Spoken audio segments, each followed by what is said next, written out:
Doing great. How are you? I am very well, thank you. Good. So, we talk a lot about making money and managing money, but we don't talk a whole lot about managing debt. So, let's take a little minute today and chat about debt and tips for Tips for debt debt. management, maybe. Tips for debt management. I got a tip. One, make a plan. Okay. How about that? And then Plan to go into debt? 1B, stick with it. Okay. We're Now, going to fly through this topic, aren't we? Plan to get out of debt. Be ruthless. Okay. Plan to spend your money. And so then only spend what you plan. Everything else goes to debt reduction. Only spend what you plan, and everything else goes to debt reduction. Yeah, we do a lot of impulse spending.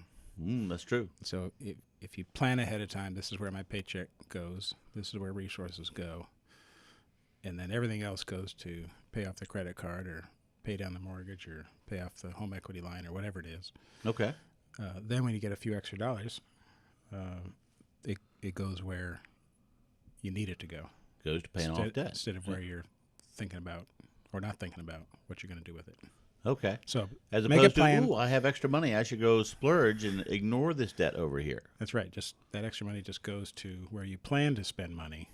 Everything else goes to debt reduction. All right. But if you made a plan that included buying that new DVD player or something, not that people have watched DVDs. We'll get to that in one of our other tips. Oh, okay. Sorry to jump the gun there. 2, know where you are.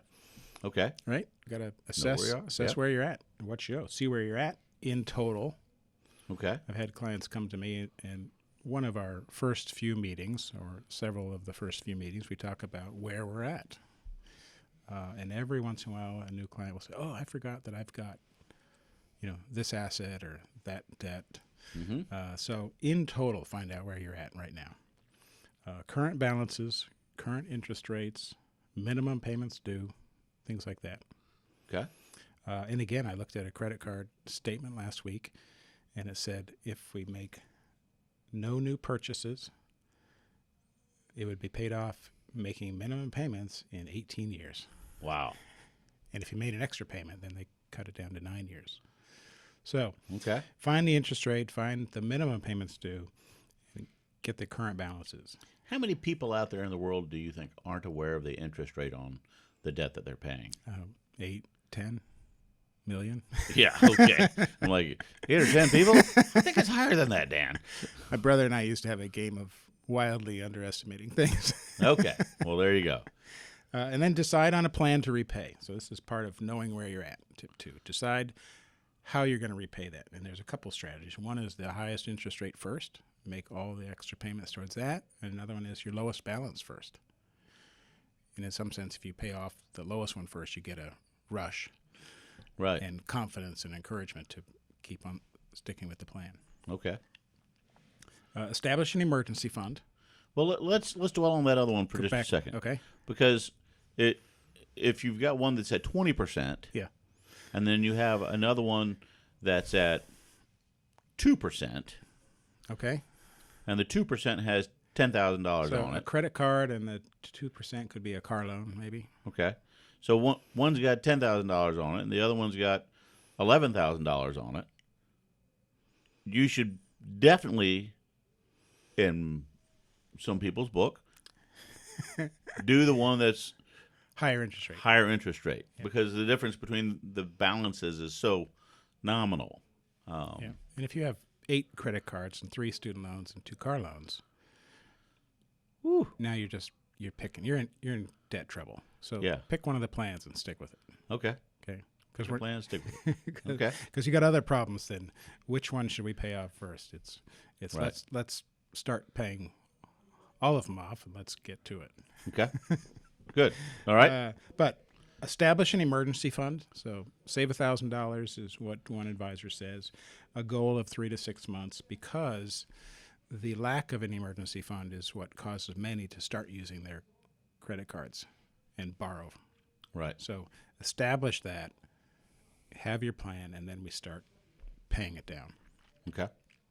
That's step 4. Find extra cash. Find extra cash. How can you find extra cash? Can't we put that one as a number one? Maybe that's the plan. Find extra cash. So what goods or services can you do without? Okay. Right? You can stop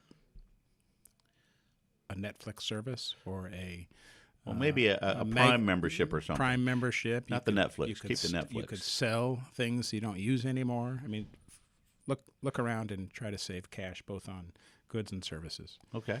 And then put that cash towards debt. Maybe even the highest interest rate. That's right, or the lowest balance. Okay. Either one. Split the difference. Just put it somewhere. And then get help. National Foundation for Credit Counseling may be able to help you get out of debt, stay out of debt, be on track. Okay. Consider sharing your plans with friends or family, which leads to be accountability to somebody. Right. And it's for your own good. Okay. So those are a few tips. Okay. Some might even say 5 tips. That's right. Good. Well, if someone wanted to sit down and have those 5 tips revisited with you or some others, what's the best way for them to reach out to you? They can call us, 757-903-2127. Well, that sounds like a good tip. Can you tip me off to a good website, too? jossbrown.com. Excellent. Thank you so much. Thank you.